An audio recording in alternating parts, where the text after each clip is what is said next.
Hola, mi nombre es Rubén Cáceres Palacios, abogado especializado en el ámbito del derecho de la salud y en esta ocasión parte integrante del grupo de profesionales del proyecto de la Asociación Yo Cuido denominado Teleatenciones para mujeres cuidadoras y además para mujeres que han sido vulneradas por hechos de violencia intrafamiliar. Este proyecto actualmente en ejecución y que ha podido ser llevado a cabo gracias al financiamiento del 6% del FNDR del gobierno regional de nuestra región del Libertador General Bernardo O'Higgins. Proyecto pionero tanto a nivel regional como a nivel nacional, enfocándose en la figura de la mujer y por sobre todo en estas materias que no han sido tan abordadas por nuestras autoridades y legisladores en cuanto a las mujeres cuidadoras y además, como hemos tomado conocimiento en el último tiempo por los distintos medios de comunicación, los altos índices de violencia intrafamiliar y por sobre todo su exacerbación en tiempos de pandemia sanitaria.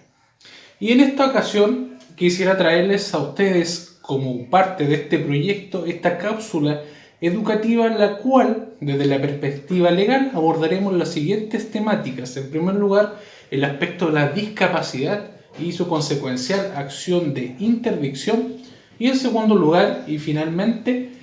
respecto a las licencias médicas, el procedimiento de pago de las mismas y distintas acciones en caso de negativa por las entidades previsionales al pago de las mismas. Entonces, para dar inicio a esta cápsula educativa contenida dentro del proyecto de teleatenciones, quisiera abordar respecto de la discapacidad en nuestra legislación, y es el propio legislador quien en la ley 19.284 nos entrega un concepto que debemos entender por discapacidad o una persona con discapacidad en nuestro sistema y en nuestra república. Señala que el artículo 3 de esta ley, para los efectos de esta ley se considera persona discapacitada a toda aquella que, como consecuencia de una o más deficiencias, ya sea físicas, psíquicas o sensoriales, congénitas o adquiridas previsiblemente de carácter permanente y con independencia de la causa que las hubiera originado, vea obstaculizada en a lo menos un tercio su capacidad educativa, laboral o de integración social de esa persona. Entonces tenemos que aquí nos entrega estos parámetros de establecer qué en definitiva debemos entender con una persona con discapacidad. Y esta discapacidad en la práctica tiene que ser certificada y acreditada, en primer lugar, por un facultativo médico que en definitiva haga un diagnóstico primeramente y que posterior ese diagnóstico sea entregado al conocimiento de una entidad que va a acreditar esta discapacidad, como lo dice nuestro legislador, que es las comisiones de medicina preventiva e invalidez, las denominadas COMPIM, que son ellos los facultados para acreditar la discapacidad de una persona, el porcentaje de la discapacidad, ¿cierto? Y establecer qué grado de discapacidad tiene esa persona. Entonces, siendo estas entidades quienes van a acreditar esta situación de discapacidad, estas solicitudes de discapacidad para ser conocidas por la COMPIM pueden ser presentadas por la misma persona discapacitada, por un familiar de la persona o persona natural y en tercer lugar y último una persona jurídica, tal como lo establece la ley 18.600 en su artículo 18 bis, que establece que las personas jurídicas que se encuentran registradas en Registro Nacional de Discapacidad y que además ellos resguardan o cuidan a personas con discapacidad, ellos pueden iniciar esta solicitud respecto de personas que estén bajo su cuidado para ser declaradas discapacitadas por la COMPIM respectiva. Entonces, una vez iniciada esta presentación, COMPIM verificará los antecedentes y establecerá y emitirá un informe, ¿cierto? Y una acreditación de esta discapacidad. Discapacidad que en definitiva va a acreditar esta situación y además la persona que la solicita puede ir a inscribir esta discapacidad y esta acreditación en el Registro Nacional de Discapacidad que se encuentra bajo el alero del Registro Civil de nuestro país. Esto es por una formalidad de publicidad de dichos registros, para que así en definitiva conste públicamente que dicha persona se encuentra discapacitada, acreditada formalmente bajo los protocolos legales de esta Comisión de Medicina Preventiva e Invalidez como es el COMPIN. Entonces, teniendo nuestra acreditación de salud y de discapacidad por parte de la COMPIN, nosotros nos encontramos en el escenario de poder iniciar nuestras acciones de interdicción respecto a esa persona. ¿Y por qué iniciar este proceso de interdicción? Ya que esta persona, al ser calificada como discapacitada, en definitiva, para la legislación, ¿cierto? Y para todo acto legal, esta persona se encuentra incapaz, es declarada incapaz. Y por tanto, ella requiere de una persona que actúe a su nombre, que la represente judicial y extrajudicialmente en todos los actos que ella hubiera desempeñado de no mediar esta discapacidad. Entonces, por eso se solicita esta acción judicial denominada acción de interdicción, la cual está sometida a los tribunales civiles o a los tribunales juzgados de letras que tengan esta competencia civil. Y esta es una solicitud voluntaria, una causa voluntaria no contenciosa. No contenciosa quiere decir que no hay una controversia y no hay una contraparte como habitualmente entendemos entre demandante y demandado, sino que netamente un solicitante, que en la práctica se transforma un familiar respecto a esa persona interdicta,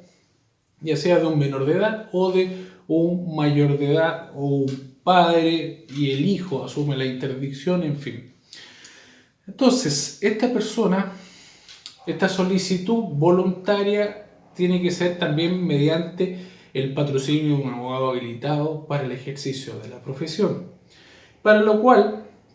en el caso de acreditar el parentesco, se acompaña el certificado de nacimiento respectivo de la persona que está solicitando la interdicción, el certificado de nacimiento de la persona que se quiere declarar la interdicción. Además, acompaña la acreditación de COMPIN respecto a la discapacidad y si en su defecto está inscrita y registrada esa persona, se acompaña el documento del Registro Nacional de Discapacidad. Y con esos antecedentes, el tribunal a la vista declara la interdicción de esa persona. Y por tanto asume el solicitante la administración tanto de la persona en cuidado de la persona interdicta, así como también de la administración de sus bienes. Y además en la sentencia se va a declarar que esta persona tiene prohibición, ¿cierto?, respecto de su libre administración de los bienes.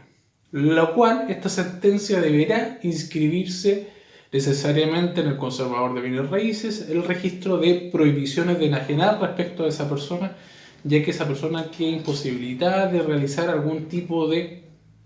acto o contrato respecto de sus bienes que administra, de que va a administrar esta persona que ha sido declarado como su curador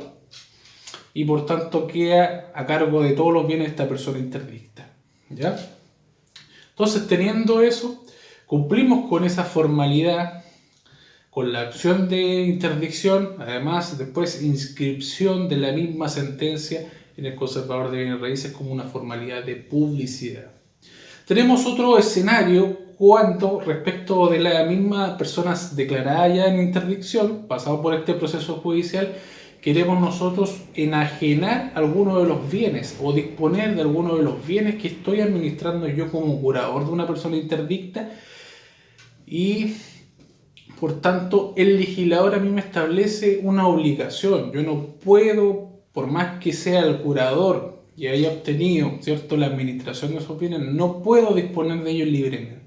Esto porque el artículo 413 y siguientes del Código Civil me señala que respecto a los bienes de una persona interdicta, yo requiero de una autorización judicial. Y además de una autorización judicial, yo tengo que hacer una solicitud que justifique una causa de necesidad por los cuales yo quiero disponer de esos bienes. Vale decir, si existe un bien raíz de esa persona interdicta, yo solicito autorización ante el juez civil o al juez de letras con competencia civil, que en definitiva quiero enajenar ese bien para que en definitiva con ese dinero que se obtenga yo voy a costear los cuidados, la manutención, ¿cierto? Medicamentos y otros quehaceres que implique su discapacidad y la compañía y curaduría de esa persona interdicta. Y teniendo esos antecedentes a la vista, el tribunal otorga la autorización respectiva con ese solo fin de enajenación para esa justa causa. Y eso, en definitiva, el antecedente legal pone este límite para que no se malinterprete o se malutilice esta acción de interdicción para otros fines, de que quieras declarar la interdicción de una persona, tener la administración y después enajenamos y la persona que es declarada interdicta ya queda a la deriva, no va a tener ningún cuidado y va a profitar de esos bienes la persona que asume la curaduría. Por tanto, por eso el tribunal y el legislador en definitiva establece este límite de que debe existir una justa causa de necesidad para solicitar la autorización para disponer de los bienes que administro. Y finalmente tenemos el escenario en que respecto también de una persona interdicta, tenemos la administración de ella, pero pasa en la práctica que para suscribir distintos contratos o actos legales debemos también mediar una autorización judicial. Ejemplo, en el caso de una negligencia médica en el cual la legislación médica establece que para poder demandar a una entidad sanitaria yo debo pasar por un proceso de mediación obligatorio antes de poder demandar. Una mediación obligatoria que puede ser ante sede de Consejo de Defensa del Estado o de Superintendencia de Salud en el caso privado. Y ejemplo, una madre que tiene la interdicción respecto de su hijo, que se denomina pupilo, y fallece el padre por una negligencia médica. Y en la mediación, como ella actúa por sí y en representación de su hijo, cuya interdicción tiene a su cargo, entonces llega a un acuerdo con la entidad sanitaria o un monto de dinero en concepto de indemnización por el fallecimiento de su padre, pero ella para poder suscribir un contrato de transacción, el cual establece la ley médica que se arriba en estas mediaciones, transacción que significa llegar a un acuerdo extrajudicialmente para evitar un juicio eventual. Entonces, en ese caso, tiene que solicitar autorización judicial ante el juzgado civil o juzgado de letras competencia de lo civil para poder suscribir este contrato de transacción, que ese dinero va a ser administrado por ella y va a recibir este dinero por concepto de indemnización en este proceso de mediación. Pero que ese dinero que reciba tampoco va a poder enajenarlo ella libremente o gastarlo libremente. Nuevamente va a tener que pedir una autorización judicial con esta justa causa de necesidad respecto al cuidado del hijo, en fin, de otra necesidad en su quehacer en virtud de esta discapacidad. Eso es en cuanto a la primera parte del proceso de interdicción. Y ahora quisiera hablarles respecto al proceso de licencias médicas en nuestro país. Establecido, regulado en el decreto ley número 3 del año 1984, que establece el proceso de las licencias médicas. Y muchas veces existe en la práctica consulta respecto a esto en cuanto a su tramitación o qué hacer en cuanto a la negativa por parte de las entidades previsionales. Primeramente tenemos que hacer una distinción entre trabajador dependiente e independiente. Trabajador dependiente, ¿cierto? Una vez ya haber contactado y haber tenido una cita con un facultativo que diagnostica este proceso de licencia médica y que prescribe que debes tomar licencia médica por un plazo de tantos días, debes comunicarlo directamente a tu empleador para que él lleve a cabo el proceso de presentación de formulario de licencia médica, ya sea en sede de COMPIN o en sede de ISAPRE respectivamente. En el caso de los trabajadores independientes, tendrá que ser el mismo trabajador una vez ya haber tenido esta visita médica y tener en su mano la prescripción médica del periodo de reposo y por tanto la prescripción de licencia médica, iniciar el proceso ante COMPIN o ISAPRE directamente por el mismo trabajador. Entonces, en este caso,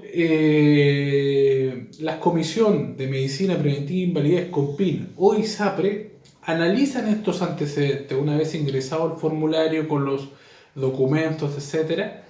Y van a evaluar si efectivamente el plazo de reposo prescrito por el profesional se condice con la patología o con la dolencia que pueda estar incurriendo, accidente, en fin, que no te permita ir a trabajar y tengas que tener ese reposo y por tanto acceder al pago del subsidio respectivo. Entonces, este decreto del año 1984, decreto número 3, en su artículo 21 establece que estas entidades tienen las facultades de solicitar peritajes, solicitar nuevos informes, solicitar más información al mismo facultativo que emite la licencia médica para así llegar a una resolución si es que aprueba o rechaza la solicitud de licencia médica y por tanto el consecuencial pago del mismo. Entonces, teniendo estas facultades, tendrá que solicitar nuevos antecedentes para la calificación de la misma y posteriormente emitir su resolución. Muchas veces en la práctica, la resolución entrega conocimiento del resultado de la solicitud.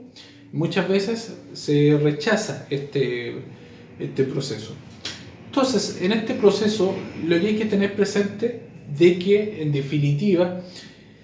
esta resolución que emiten estas entidades previsionales son constitutivas, son un acto administrativo. Y por tanto, todo acto administrativo debe estar fundado, ¿cierto? Debe tener, como es una resolución, no necesariamente basta con que diga que se rechaza sin más. Debe tener un fundamento, un argumento, un hilo conductor, que se tuvieron a la vista tales antecedentes y se llegó a tal resolución por estos argumentos. Entonces, si no cuenta con esa conformación, esta resolución, se puede efectivamente apelar ante la misma comisión o misma entidad previsional y ante una negativa o ratificación de esa misma entidad respecto a esa respuesta, puede apelarse directamente a la Superintendencia de Seguridad Social denominada SUSESO. Y ante todo esto, si sigue una negativa en ambas instancias, es posible accionar de recurso de protección en la Corte de Apelaciones respectivas, la cual es sin necesidad de un patrocinio de abogado y en la cual se debe señalar que en definitiva se va en contra de estas resoluciones que rechazan el proceso de licencia médica, porque en la práctica hay muchos fallos en los cuales se fundamentan que en vulneración de derechos fundamentales y derechos constitucionales consagrados en el artículo 19 de nuestra Constitución Política de la República, como son el derecho a la vida, integridad física y psíquica del trabajador, así como un derecho de propiedad que existe respecto del trabajador para con el pago de los mismos, del subsidio respectivo que tiene que pagarse por concepto de licencia médica. Entonces, al rechazarse, en definitiva se estaría vulnerando el derecho a la vida de ese trabajador porque no se le está pagando por ese proceso y él ya se ausentó de su trabajo días que no se los van a pagar y esa falta de pago en definitiva va a disminuir su patrimonio y además su condición de vida actualmente. Y además estos recursos de protección muchas veces se fundamentan en que no se ejerce esta facultad del artículo 21, como ya mencionaba, del decreto número 3 del año 1984 en cuanto a solicitar más información al respecto del mismo facultativo, peritajes y otros antecedentes y medidas para mejor resolver esta solicitud de licencia médica y no resolver de plano, que se rechaza sin mayor argumento, como ya lo dijimos, se constituye como un acto administrativo la resolución en cuanto al pago de licencias médicas. Entonces, se busca con este recurso de protección que en definitiva se deje sin efecto estas resoluciones y se ordenen a estas entidades previsionales de volver atrás y hacer utilización de esta normativa, de esas facultades, ¿cierto? Resolver con mayores antecedentes respecto de esta misma solicitud y no dejar en este estado de vulneración respecto a los trabajadores inmersos en este proceso de licencias médicas. Entonces, estas son las dos temáticas que he querido abordar en la presente cápsula educativa, ya sea el proceso de interdicción con las personas discapacitadas en nuestro país y en segundo lugar el proceso de licencias médicas, su pago y denegación y además procedimientos y recursos pertinentes en la materia. Proyecto de teleatención de la Asociación Yo Cuido, denominado Teleatenciones para Mujeres Cuidadoras y Mujeres Vulneradas por Violencia Intrafamiliar. Muchas gracias.